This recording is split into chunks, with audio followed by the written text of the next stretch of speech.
এই বিষয়ে আমার ব্যক্তিগত মতামত, যারা নীতি নির্ধারক এরা এমনভাবে নীতি নির্ধারণ করে দিয়েছে যে দোষটা যাতে মুক্তিযোদ্ধাদের উপরেই পড়ে, এটা আমার ধারণাই।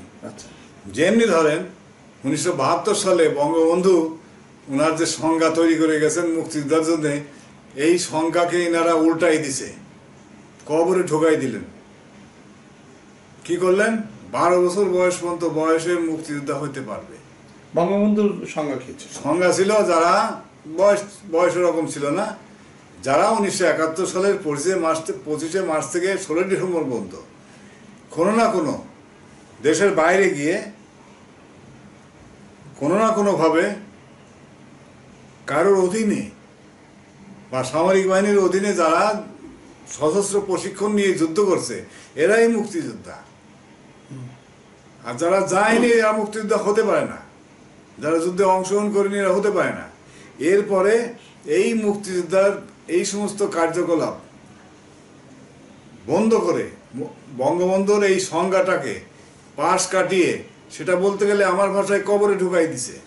ঢুকাই এরা তৈরি করলো যে বয়সের ইয়েটা এই 12 বছর পর্যন্ত হইতে হবে। সর্বনিম্ন 1971 সালে যার বয়স 12 বছর ছিল সেও মুক্তিযোদ্ধা হইতে পারে, সে সংখ্যা 2-1 তো 2-1 পরে তো এইরকম আইন করাটা উচিত হয়নি, এটা আমার ধারণায়। সে 2-1 হতে পারে, তারটা ঠিক আছে, কিন্তু এই ব্যাপারে তো এইরকম নিয়ম করা উচিত হয়নি। এই ফাঁকে ঢুকে গেছে। সর্বশেষ দেখলাম 1971 সালে যাদের জন্ম এরকম সংখ্যা 2000-এর মতো তালিকার নাম উঠে গেছে। তার মানে স্বাধীনতা যুদ্ধের সময় যাদের জন্ম তারাও মুক্তিযোদ্ধা, এর পত্রিকায় উঠছে। তো এরপরে কি হলো, তারা যাচাই বাছাই কমিটি তৈরি করলো। তারা কারা? নীতি নির্ধারকরা। এটাও একটা পরিকল্পিত ঘটনা, পরিকল্পনাভাবে তারা করে যে পাবলিককে এবং অমুক্তিযোদ্ধাকে এবং দলীয় লোককে কিভাবে ঢোকানো যায় মুক্তিযুদ্ধে, এই পরিকল্পনা করে তারা আপনার করলো কি, যাচাই কমিটি তৈরি করলো এবং সেখানে অনলাইনে আবেদন করার কথা বলে 3 জন মুক্তিযোদ্ধার স্বাক্ষর দিতে বলছে। তা মুক্তিযোদ্ধা বেশিরভাগ তো সব তো গরিব। 3 জন মুক্তিযোদ্ধাকে 500 টাকা করে যদি 1500 টাকা দেয়, ও বলবে হ্যাঁ আমার সাথে ছিল। অসহায় অবস্থায় সে তো একটা সুযোগ নিছে যে অমুক্তিযোদ্ধা, যে ভাই একটু লিখে দাও তোমার সাথে আমি ছিলাম। অনেক ক্ষেত্রে আমরা বলি যে ওর সাথে যদি তুমি ছিলাম তো ও তো আমাদের সাথে ছিল, তো তুমি কিভাবে ওর সাথে গেলা, এরকম তর্কের ভিতরে মুক্তিযোদ্ধারাও তার সততার জায়গায় ঠিক না না না না না। এটার জন্য সরকার এমন ভাবে পলিসিটা করছে, মানে ওই কমিটি যে যাচাই কমিটি এমনভাবে করবো, দায়টা ওদের উপরে যাবে, আমরা নেব না, কিন্তু দায়টা এরা যাচাই কমিটি তৈরি করলো। যাচাই কমিটি বলতে কি, দেশে সরকার আছে, দেশে গোয়েন্দা বিভাগ আছে, দেশে সিআইডি আছে, এসবি আছে, এদের দিয়ে ইনকোয়ারি হবে যে মুক্তিযোদ্ধা ছিল কিনা। সেইটা না করে এই ভাবে সব তৈরি করছে।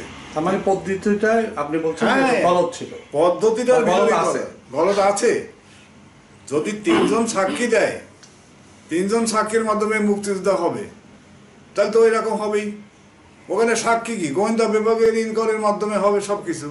এটা না করে তারা গেছে ওই লাইনে, এবং এই লাইনে যাওয়ার পরে সারা বাংলাদেশে শত শত কোটি টাকার বাণিজ্য হয়েছে। এটা যেটা সত্যি কথা আমি বলি, 3 লক্ষ 4 লক্ষ 5 লক্ষ 7 লক্ষ টাকা দিয়ে এই 52 বছর পরে মাঝে মাঝে গেজেটে না ওঠে, যেটা দেখি।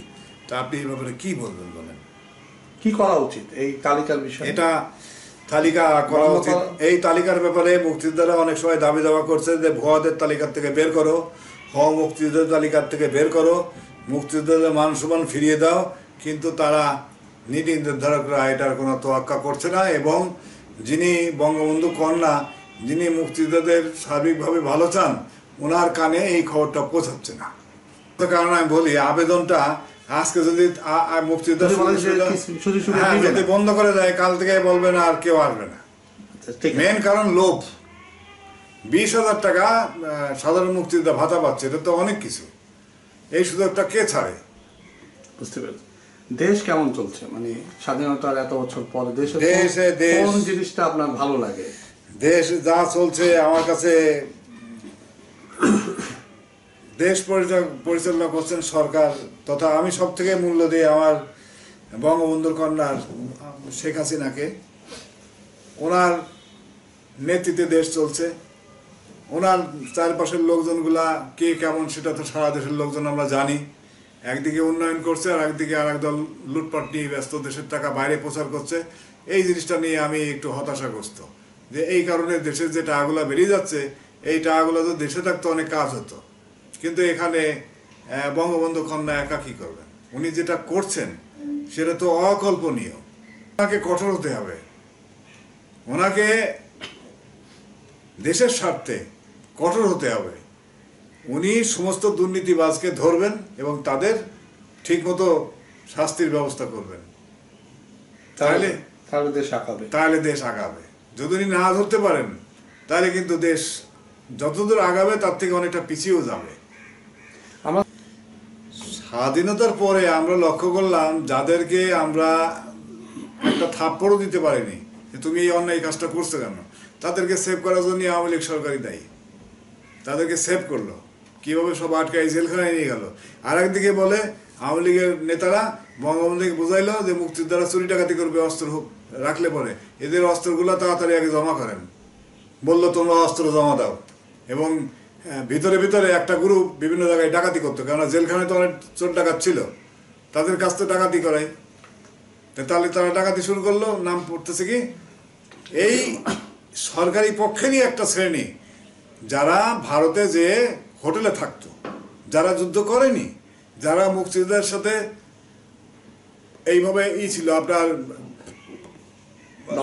অনেক সময় দ্বন্দ্ব ছিল, তারা মুক্তিযোদ্ধাদের কাছে মানে ছিল, মানে ঘৃণার পাত্র ছিল অনেক, সেটা বাংলায় বলি। এরাই স্বাধীনতার পরে এসে মুক্তিযোদ্ধাদের বিভিন্নভাবে আপনার এই নাজেহাল করা শুরু করলো, পুলিশকে দিয়ে, এই প্রশাসনকে দিয়ে, যে মুক্তিযোদ্ধারা ডাকাতি করে। মুক্তিযোদ্ধাদের মান সম্মানকে নষ্ট করার জন্যে এই দলের কিছু লোক ছিল, তারা বঙ্গবন্ধুকে এই উপদেশ দিল, বঙ্গবন্ধু খেপে গেল। পরবর্তীতে কারা? আমরাই দেখলাম যে যারা বঙ্গবন্ধুর অনুসারী ছিল তখন, স্বাধীনতার পরে দেখি তারাই জাসদ তৈরি করলো। জাসদ তো আওয়ামী লীগের পেটের ভিতর থেকেই আসলো, জাসদ তো অন্য দেশ থেকে আসেনি। কেন হলো, কি জন্য হলো? এই জন্য দায়ী তো আওয়ামী লীগ। আওয়ামী লীগ বলতে কোন ব্যক্তি সেটা আমি বলবো না, আওয়ামী লীগের নীতি নির্ধারকরা দায়ী। স্বাধীনতার পরে ওনারা রাজাকার আলবদর জামাত লোকদের জেলখানায় ঢুকাই দিল। তাহলে কি হলো? ওনারা সেফ জায়গায় গেলেন, আর মুক্তিযোদ্ধার থেকে অস্ত্র নিল। তাহলে কি হলো? মুক্তিযোদ্ধা নিরস্ত্র হয়ে গেল। তা আমরা যে একটা লোক যে অন্যায় করছে, ধর্ষণ করছে, বাড়িতে আগুন লাগাইছে, তাকে যে আমরা একটা থাপ্পড় দেবো, সে থাপ্পড় দেওয়ার রাস্তা তারা রাখলো না। তারা করলো কি, নিরাপদ জায়গায় তাদের নিয়ে গেল। কয়েক মাস পরে তাদেরকে আস্তে আস্তে দেখি যে এলাকায় ঘুরে। What is this? মানে স্বল্প ধরনের ছোটখাটো যে অন্যায় করছে তার জন্য সে ক্ষমা পেয়ে গেছে। আপনাদের এখানে কি এমন কেউ ছিল? এখানে আমাদের ওখানে অনেকে ছিল, কিন্তু আসলে আমরা কিছু বলতে পারিনি, যেহেতু আমাদের সিচুয়েশনটা এমন ছিল।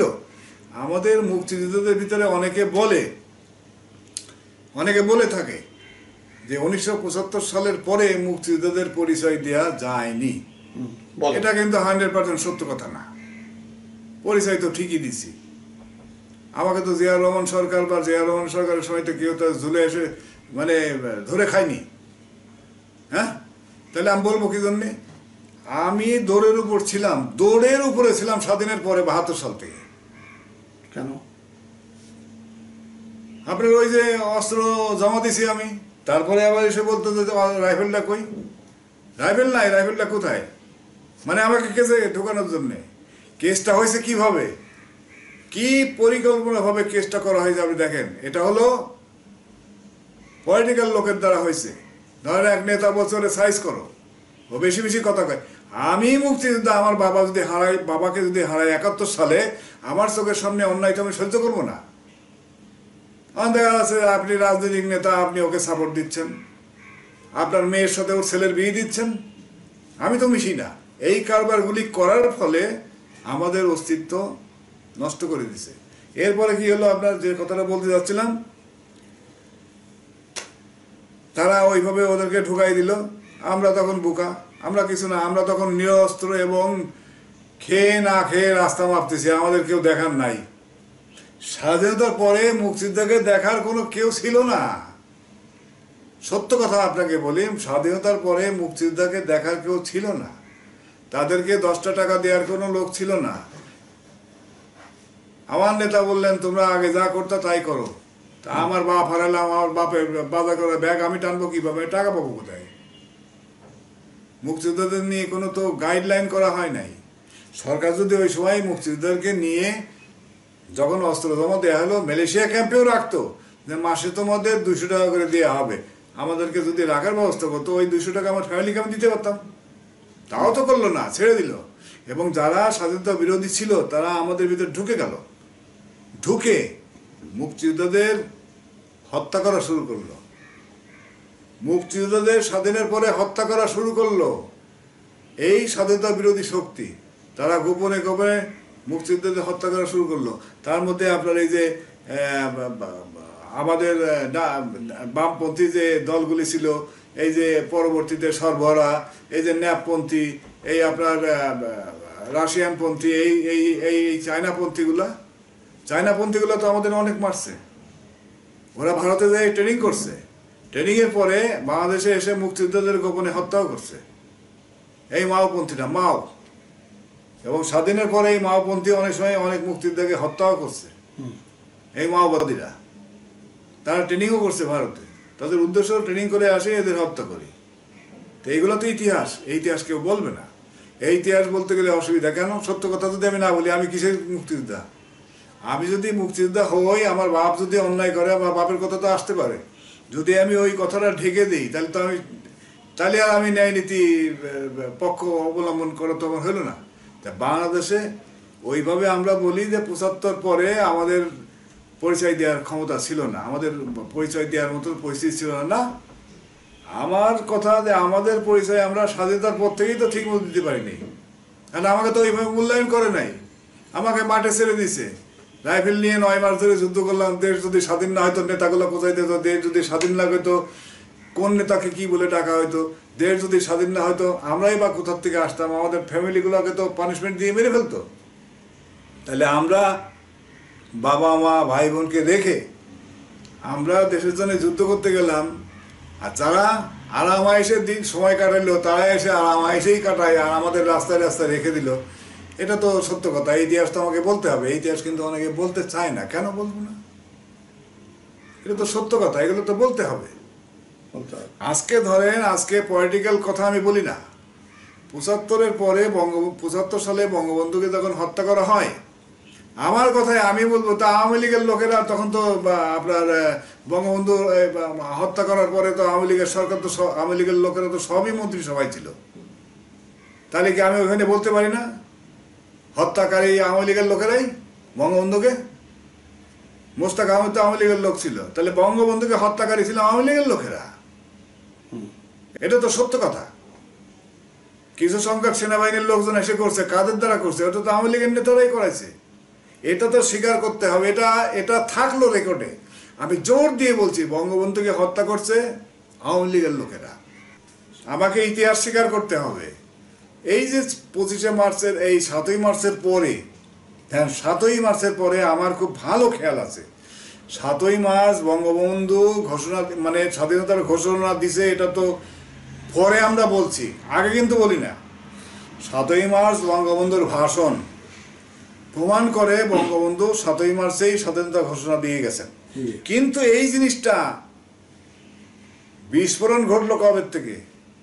স্বাধীনতা যুদ্ধের এই 7ই মার্চ থেকে 25শে মার্চ পর্যন্ত এই যে গ্যাপটা, বঙ্গবন্ধুর গ্রেপ্তার, এই যে গ্যাপটা, পুরা দেশ থমথমা, বিভিন্ন জায়গায় গোপনে গোপনে ধরপাকড় চলছে, পুরা দেশ থমথমা। এই 26শে মার্চ রাত্রিবেলা জিয়া রহমানের ঘোষণা যখন রেডিওতে যখন বঙ্গবন্ধুর পক্ষে সে যখন, হ্যাঁ সে তো বলছেই যে আমি বঙ্গবন্ধুর পক্ষেই বলছি, আমাদের গ্রেট লিডারের পক্ষেই আমি স্বাধীনতার কথা বলছি। ওই তো পরিষ্কার ইংলিশ এবং বাংলাই বলে। যখন জিয়া রহমানের এই কথাগুলি যখন রেডিওতে প্রচার হয়, এরপর থেকেই না স্বাধীনতা যুদ্ধটা আস্তে আস্তে প্রকার ধারণা করে। তা আমি তো জিয়াউর রহমানকে একবারে খাটেও করতে পারতেছি না। ওই সময় সাহসী ভূমিকা নিয়ে সে রেডিও সেন্টারে যায় না, এখানে অন্য লোকগুলা চান্স তো সেই পাইছে।